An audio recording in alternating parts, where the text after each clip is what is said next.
आज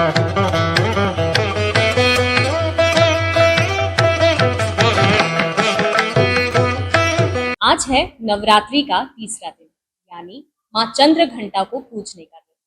नमस्कार, मैं हूँ सुचिस्मिता और आप देख रहे हैं मिरर मीडिया का स्पेशल शो शक्ति संवाद का तीसरा एपिसोड। और आज मेरे साथ मौजूद है चाइल्ड वेलफेयर कमेटी की एक्टिव मेंबर ममता अरोड़ा। आइए सीधे उन्हीं से बात करते हैं और जानने का प्रयास करते हैं कि आज वो जिस पोजीशन में है उसकी जर्नी की शुरुआत कहाँ से हुई और कैसे वो यहाँ तक पहुंची। बहुत बहुत वेलकम है आपका मिरर मीडिया के खास कार्यक्रम में। सबसे पहले तो मैं आपकी जर्नी जानना चाहूंगी कि आज आप जिस पोजीशन में हैं, यहाँ आप कैसे आई और किस तरह से आपने डिसाइड करा। मैं अपनी जर्नी मैंने शुरू की थी, एक्चुअली मैं मैथमेटिक्स बैकग्राउंड की हूँ। तो फर्स्टली मेरा एम था कुछ एडमिनिस्ट्रेटिव रैंक में सर्विस करने का, और उसी हिसाब से मैंने अपना प्रिपरेशन किया। मैंने काफ़ी सारे कॉम्पिटिटिव एग्ज़ाम्स दिए और उसमें मैंने पोजीशंस भी लिए।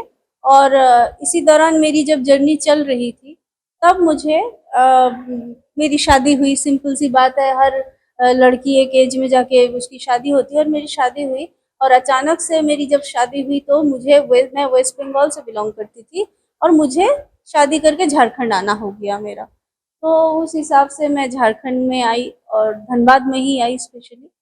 और धनबाद में जब मैं आई तो मैं तब अपना मास्टर्स कर रही थी अपने मैथमेटिक्स पे। और तब मेरे को एक आइडिया आया कि सोसाइटी को सोशल जो पोजीशन है, उस पोजीशन को एक महिला अपने हिसाब से कैसे उसको कोप करे, कैसे उस पर डेवलपमेंट डाल सके, कैसे खुद को उस पर डेवलप कर सके। इन सब चीज़ों को मेरे पढ़ने की, जानने की, समझने की इच्छा जागी। और उसी दौरान मैंने अपना सामाजिक शास्त्र में मैंने अपना डॉक्टरेट किया। और करते ही मुझे लगा कि इस पे कुछ ना कुछ करना चाहिए। तो उसी दौरान मैंने अपना एग्ज़ाम्स वगैरह क्लियर किया। और इसके बीच में मैं कुछ टाइम में काउंसलिंग, मतलब जो आज की समाज व्यवस्था में जो पति पत्नी के बीच में जो कॉन्फ्लिक्ट्स हो जाते हैं, जो लड़ाई झगड़े हो जाते हैं, कुछ वायलेंस आ जाता है, कुछ मिसअंडरस्टैंडिंग आ जाती है, कुछ इस हिसाब से जो झगड़े हो जाते हैं, उसको लेके काउंसलिंग का एक प्रोसीजर रहता है। तो उसमें मैंने अपना पहले उसको मैंने देखा, उस पर मैंने अपना जो जो अपनी क्षमता है उसको वहाँ पे दिखाई। और मैं कुछ टाइम काउंसलिंग के संग जुड़ी रही। पारिवारिक सदस्यों के बीच में जब परिवार में कुछ उधेड़-बुन चलती है और आपस में मेंटेन नहीं हो पाता है, संपर्क ठीक से नहीं चल पाता है, तो उसे काउंसलिंग के ज़रिए ठीक किया जाता है। उस फील्ड में मैं काम करने लगी। करते-करते उसी फील्ड में मैंने ऐसा देखा कि पति-पत्नी के झगड़े में कई बार बच्चे बहुत अपना जो उनका जो लाइफ़ है, वो उस लाइफ़ एकदम से डिस्ट्रॉय होने लगता है, और उसको उसको उसमें बहुत तकलीफ होने लगती है। ठीक से उसकी एजुकेशन नहीं हो पाती है, ठीक से उसके डेवलपमेंट नहीं हो पाते हैं। तो इस हिसाब से मैं बच्चों की तरफ अब मेरा ध्यान जाने लगा, और उसके बाद मैं इस फील्ड में आई। तो मिशन वात्सल्य एक गवर्नमेंट का एक स्कीम है, जिसके तहत बच्चों के लिए सरकार जो है बच्चों के लिए बहुत काम करती है। और मेनली जो ये सारा काम है वो जुवेनाइल जस्टिस एक्ट के अंदर होता है। जुवेनाइल जस्टिस एक्ट एक ऐसा एक्ट है जिसमें हर बच्चे को जो 18 साल से नीचे की उम्र का है, उस बच्चे की केयर, उसकी ज़रूरतें, उसका प्रोटेक्शन को लेके काम करती है। अगर बच्चा कभी किसी कारणवश सामाजिक रीति-नीति, सामाजिक जो ताना-बाना है, इसमें फँस के अगर कभी कोई बच्चा कानून के अगेंस्ट में जाके कुछ इल्लीगल काम करने लगता है, या कुछ जो कानून के नज़र में अपराध है, ऐसा कोई अपराध करने लगता है, तब वो बच्चा जिस फील्ड में आता है, उस जगह जहाँ उसके जजमेंट किया जाता है, इन सब फील्डों में मेरा काम लगा। इस हिसाब से मैंने अपना पहला करियर शुरू किया। मैंने 3 साल बच्चों के 2 पहलू मैंने बताए। एक बच्चा था जिसको नीड चाहिए, प्रोटेक्शन चाहिए, केयर चाहिए, और एक बच्चा था जो रिस्क फैक्टर में कभी किसी वक़्त चला गया कानून के विपरीत कामों में, और वो कानून की जो प्रक्रिया है उसमें आ गया। तो मेरा पहला जो एपिसोड था काम करने का, वो कानून के विपरीत में जो बच्चे चले गए थे, कानून को हाथ में लेके जो बच्चे कुछ गलत कर चुके थे उनको देखना था, उनके बारे में सोचना था, उनको कैसे मेन स्ट्रीम में लाया जा सके इसको मुझे सोचना था। तो इस फील्ड में मैंने पहले बोर्ड मेंबर की हैसियत से काम किया और अब मैं चाइल्ड वेलफेयर कमेटी की सदस्य यानी मेंबर के रूप में काम कर रही हूँ। बस फ़र्क सिर्फ इतना है कि पहले मैं कानूनी तौर पे जो विरोधी बच्चे हैं, कानून के तौर पे जो फंस जाते हैं बच्चे, उन्हें देखती थी मैंने, जिसे हम लोग अपने टर्म में कॉन्फ्लिक्ट विथ लॉ CCL कहते हैं। और अभी मैं विक्टिम गर्ल्स, विक्टिम बॉयज़ को देख रही हूँ जो बच्चा विक्टिमाइज हो गया, चाहे सोसाइटी की तरफ से हो सकता है, चाहे वो किसी अपराध की वजह से। तो उस फील्ड को अभी मैं देख रही हूँ। तो जैसा कि आप कह रही हैं कि अभी उस फील्ड को आप देख रहे हैं, तो उसमें कई सारे केसेस ऐसे आए होंगे, कई सारी लेडीज की केसेस आएंगे, बच्चों की केसेस आई होंगी। तो कुछ केसेस आप शेयर करना चाहेंगी जहाँ पर लड़कियों की बात हो? समाज को अवेयर करने के लिए, समाज की जागरूकता के लिए ये केसेस शेयर करना बहुत ज़रूरी है, क्योंकि हम जिस समाज में रह रहे हैं, सबसे पहले कोई बच्चा अगर कोई अपराध कर रहा है या कोई अपराध के सम्मुखीन हो जा रहा है, तो उसके लिए अगर सरसरी तौर पे देखा जाए, वो समाज जिम्मेवार है या उसका परिवार जिम्मेवार है, क्योंकि सबसे पहले हम जानते हैं एक बच्चे के लिए उसका माता पिता ही सबसे बड़ा प्रोटेक्शन का जो काम है वो माता पिता करते हैं। तो ऑब्वियसली वो उस माता पिता के प्रोटेक्शन के फील्ड के अंदर से वो निकल गया और निकल के जाके कोई अपराध कर लिया या उसके साथ कोई अपराध हो गया। तो इस चीज़ को देखने के लिए बिल्कुल ये है, हमारे पास ऐसे केसेस काफ़ी आते हैं जहाँ बच्चे या तो भिक्षावृत्ति या तो ट्रैफिकिंग, जिसको हम लोग तस्करी कहते हैं, या चाइल्ड लेबर, किसी होटल में बच्चे काम कर रहे हैं। ऐसे बच्चे हमारे पास आए दिन आते रहते हैं और इसमें हमें देखना होता है कि बच्चे को कैसे हम वहाँ से रिकवर करें, रेस्क्यू करें, बच्चे को कैसे उसके फैमिली के संग एक रेस्टोरेशन करें, फैमिली परिवार के संग कैसे जोड़ें, और उसको अगर परिवार के संग जोड़ रहे हैं तो परिवार के संग जोड़ते हुए उसकी बेहतरी के लिए उसके रिहैब प्लान को कैसे हम लोग इंश्योर करें, सुनिश्चित करें, इस चीज़ को हम लोग इसमें देखते हैं। हम आपसे मैं जानना चाहूंगी कुछ ऐसे केसेस जहां पर बच्चों के साथ वो ट्रैफिकिंग के जो केसेस आते हैं या दुर्व्यवहार के केसेस आते हैं, रेप केसेस आते हैं, उनकी कुछ जानकारी आप देना चाहेंगे?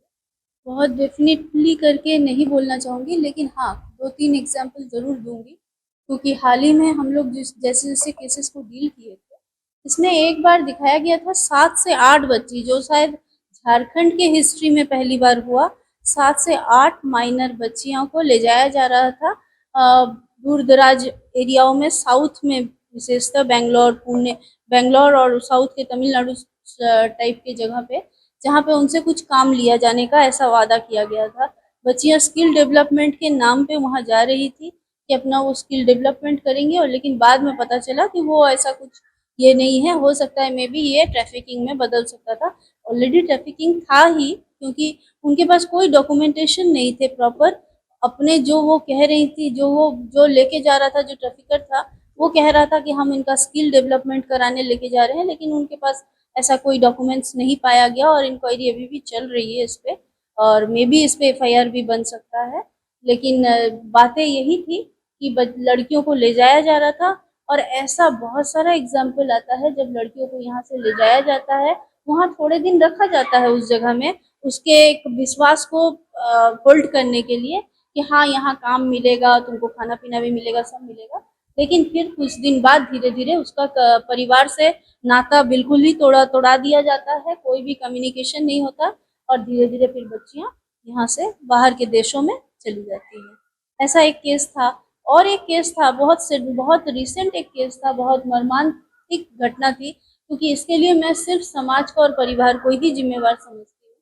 क्योंकि एक बच्ची थी जो 4 साल की बच्ची थी, एकदम एकदम छोटी बच्ची जिसको कोई समझ नहीं है, 4 साल की बच्ची के संग कुछ गलत हरकत किया गया, और वो गलत हरकत, वो यौन शोषण किसने किया, ये भी बहुत ताज्जुब वाली बात थी। ये सारे बच्चे जो थे वो 11 साल के अंदर के थे, कोई 10 साल का था, कोई 9 साल का था और कोई 6 साल का था। तो 3 बच्चे ऐसे आए थे जिनके ऊपर ये इल्ज़ाम था।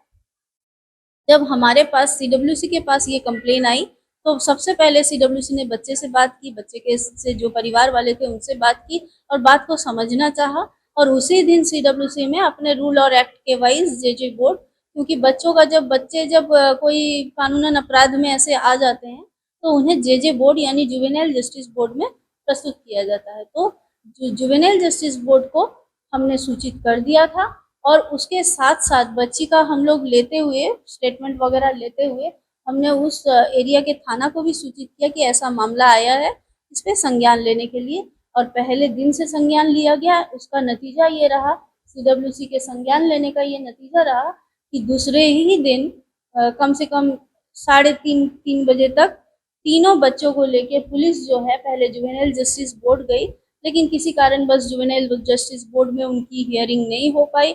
उसके वजह से मदर कोर्ट सीजीएम कोर्ट में फर्स्ट क्लास जेएम के पास गई और फर्स्ट क्लास जेएम ने 7 साल से 12 साल के, क्योंकि आई बीएनएस के एक 21 में बोला जाता है कि 7 से 12 साल का जो बच्चा अगर कोई क्राइम कर रहा है तो उसकी समझ वो करने की उसकी समझ है कि नहीं, वो उस क्राइम को वो समझ सकता है कि नहीं, उसके कॉन्सिक्वेंसेस को समझ सकता है कि नहीं, ये देखना बहुत ज़रूरी होता है। और वहाँ फर्स्ट जेएम ने सृष्टि घई मैडम के कोर्ट ने सीडब्ल्यूसी को उसे बोल दिया सीडब्ल्यूसी के पास प्रस्तुत करने। तो इस हिसाब से उस केस का विक्टिम जो बच्ची थी वो तो हमारे पास थी, और जो बच्चे एलिस्ट थे, जो बच्चे के ऊपर इल्ज़ाम था, वो बच्चे भी हमारे पास आ गए। और इसके वजह से सीडब्ल्यूसी को इमरजेंसी में बच्चों को कोई हानि ना पहुंचे और इसको सुनवाई करना इतना ज़रूरी था, इसीलिए अर्जेंटली रात को 11:30 से 12 के बीच में इसकी हियरिंग की। सीडब्ल्यूसी का बेंच इस केस के लिए स्पेशली रात को बैठा और उन बच्चों को पूरी हियरिंग करते हुए, पूरी चीज़ों को देखते हुए अपने ज़रूरी नियम अनुसार ज़रूरी डिसीजंस लिए, ऑर्डर्स पास किए और उसके बाद बच्चों को माँ बाप को सौंपा गया। ये एक बहुत बड़ा इशू था जिसमें हम लोग बहुत ही ये थे कि 7 साल से 12 साल के बच्चे को कहाँ लेके जाया जा सकता है, या उन्हें परिवार में भेज देना। और जबकि उसी परिवार में, क्योंकि ये बच्ची जो थी उसी परिवार में रेंट पे रहती है, तो जो प्रेमिसेस था वो सेम था। तो सीडब्ल्यूसी के लिए एक बहुत बड़ा चैलेंज था कि बच्चों को शेल्टर करके दूसरी जगह भेजा जाए या उसके घर पे। सीडब्ल्यूसी के पास और एक इंफ्रास्ट्रक्चर प्रॉब्लम थी, क्योंकि रात को 12 बजे बच्चों को चाइल्ड फ्रेंडली कॉर्नर नहीं है। अभी जो सबसे बड़ी इंफ्रास्ट्रक्चरल प्रॉब्लम है कि थानाओं में, पीएस में, जितने भी पीएस हैं हमारे एरिया में, तो वहाँ पे चाइल्ड फ्रेंडली कॉर्नर बहुत ज़्यादा है नहीं। तो बच्चों को 24 घंटा भी अगर थाने में रखा जाए तो बहुत मुश्किल हो जाती है। और हमारे पास जो होम है वो बोकारो में है। तो ये एक बच्चों के लिए सारा दिन इस तरीके से हैम्पर होना एक हैरेसमेंट का पर्याय में जा सकता था। सब चीज़ों को देखते हुए सीडब्ल्यूसी में उस बेंच में मैं थी, मेरे साथ मेंबर और भी मेंबर थे, और उन लोगों ने सब ने डिसीजन लेके एक स्पीकिंग ऑर्डर किया।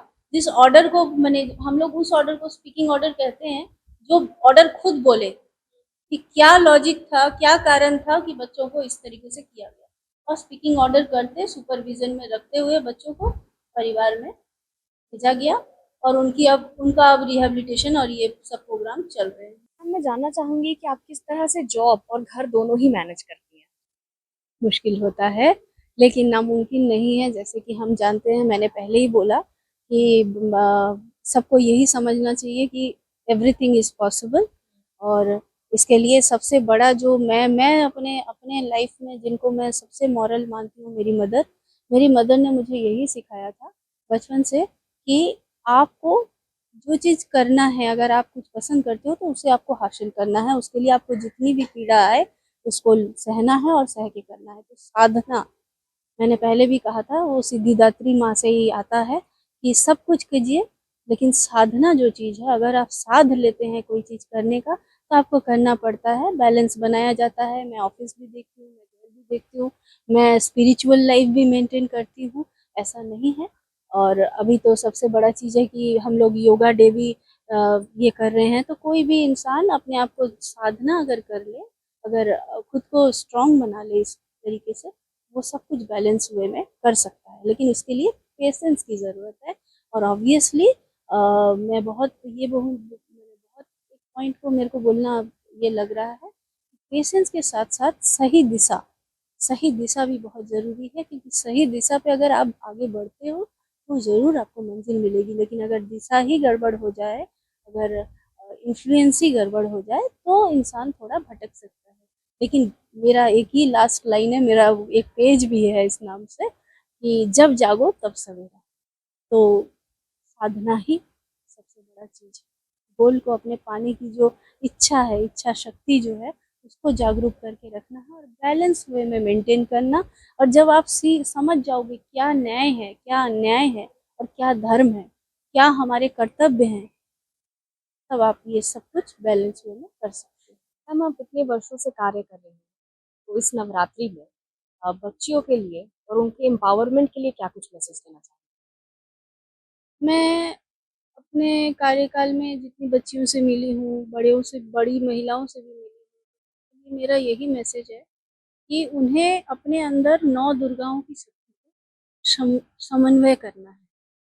चलिए, हम बहुत अच्छे से जानते हैं और हमारा जो बात हो रही है ये भी चंद्रघंटा माँ के दिन पे ही हो रही है। तो हम बहुत अच्छे से जानते हैं कि 9 दुर्गा के 9 स्वरूप हैं। एक पहली शैलपुत्री माँ है। शैलपुत्री माँ जो है वो बहुत हिम्मत वाली माँ है। वो हिम्मत देती हैं। तो एक महिला, एक बच्चे के अंदर हिम्मत होनी चाहिए अपने बात को, अपने भविष्य को बनाने के लिए उसके अंदर एक पावर होनी चाहिए। और ब्रह्मचारिणी माँ जो हैं आती हैं दूसरे दिन में, ब्रह्मचारिणी वो हमें सिखाती हैं कि तपस्या कैसे की जाती है।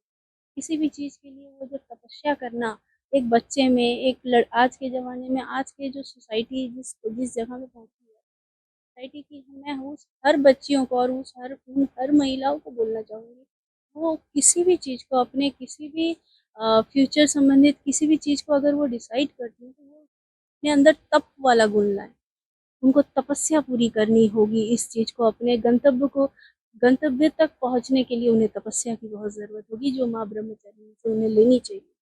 और तीसरा रूप आपने कहा था चंद्रघंटा का है, हम जब शुरू किए बात तो चंद्रघंटा माँ है। चंद्रघंटा माँ बहुत आकर्षक स्वरूप है। तो एक महिला को अपने अंदर आकर्षक स्वरूप में भी लाना होगा, अपनी पर्सनैलिटी को डेवलप करना होगा। उसका बॉडी लैंग्वेज ऐसा होना चाहिए कि सामने वाला उस पे आँख नहीं दिखा पाए। तो उसे वहाँ जाके समझना होगा कि वो कैसे अपने आप को सशक्त करेगी। और चौथी देवी जिसको हम लोग जानते हैं बहुत, कुष्मांडा आती है। उनमें कुष्मांडा जो माँ है, उनमें भी यही है, वो संकट, भय सबसे मुक्त करना चाहती है। तो वो जो भय है, भय को अपने जीतना होगा। सही दिशा में चलने के लिए अपने भय को जीतना होगा और संकट से बचने के लिए अपने अपने नॉलेज को, अपने ज्ञान को बढ़ाना होगा। तो हर बच्चा, हर बच्ची को ये जानना होगा कि हम कैसे ज्ञान को बढ़ाएँ। तो ना सिर्फ लड़कियाँ, मेरे ख़्याल से इस समाज के हर हर हर कम्युनिटी के लोगों को, हर बच्चों को ये समझना होगा कि हम अपने डर को कैसे जीतें। और उसके बाद माँ आती है स्कंद माता। स्कंद माता में तो हम सब जानते हैं वो सृजन स्वरूप हैं। वो माता जो माता की जिनमें मातृत्व जिनमें आता है, तो एक बच्ची जो अभी छोटी है लेकिन एक ना एक दिन उसे मातृत्व वाला जो ड्यूटीज़ हैं, उसे निभाना है, तो उसके लिए उसे स्ट्रॉन्ग बनना होगा, बहुत सहनशील बनना होगा। बहुत ज़्यादा एरोगेंस भी सही नहीं होता है। आजकल देख रहे हैं मीडिया, ऑनलाइन बहुत सारे एप्लीकेशंस आ गए हैं, अब तो एआई आ गया है। तो बहुत सारी पॉजिटिव साइड्स हैं, बहुत सारी नेगेटिव साइड्स हैं। इन सब को बैलेंस करके चलना ही हमें सिखाती है।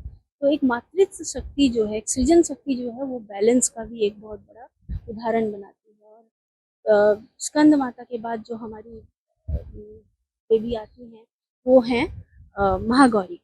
गौरी माँ हमें ये सिखाती हैं कि कैसे हम अपने जो फ़ोकस है, अपना जो ज़िंदगी है, अपना लाइफ़ जो है, उसे कैसे एक मूलभूत पवित्रता को लेके बहुत सिंसियरिटी से, बहुत अच्छे दिशा से अपने चरित्र, हम बहुत सिंपल सी बात में बचपन से सीख के आए हैं, money lost nothing lost, but character lost everything lost.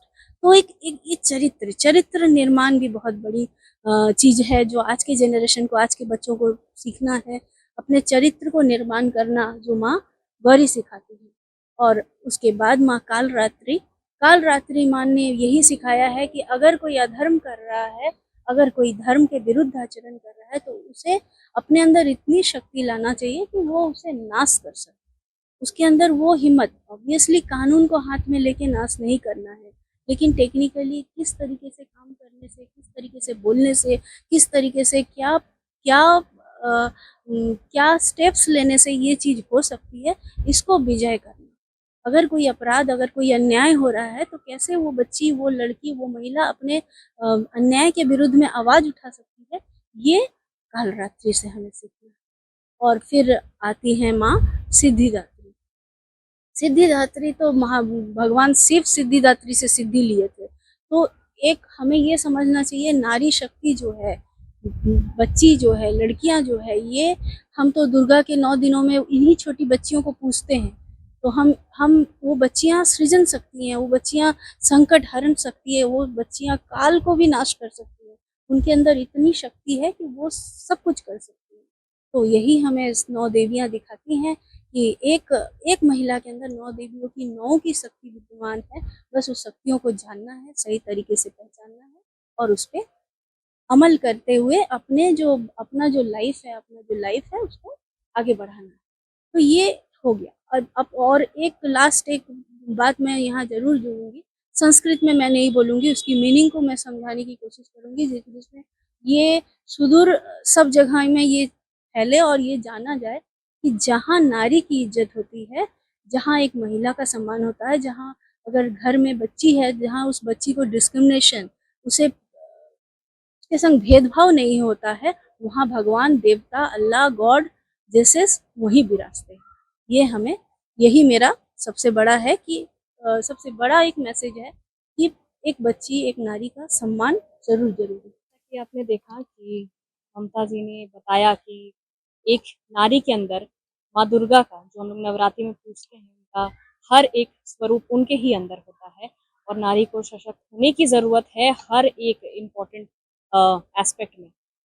अपने आप को सशक्त करने की आवश्यकता है और अपने आप को सशक्त होना होगा। और माँ दुर्गा का हर एक और भी एपिसोड्स हम लाएंगे मिरर मीडिया के स्पेशल कार्यक्रम शक्ति संवाद में। देखते रहिए मिरर। नए दौर की नई कहानी लिखने, खबरों को नए अंदाज में आप तक पहुंचाने के लिए मिरर मीडिया के चैनल पर अब हम आपको मिलेंगे पूरे 24 घंटे। जियो टीवी के चैनल नंबर 4088 पर, इसके साथ ही जियो टीवी ऐप और Amazon Fire TV पर भी।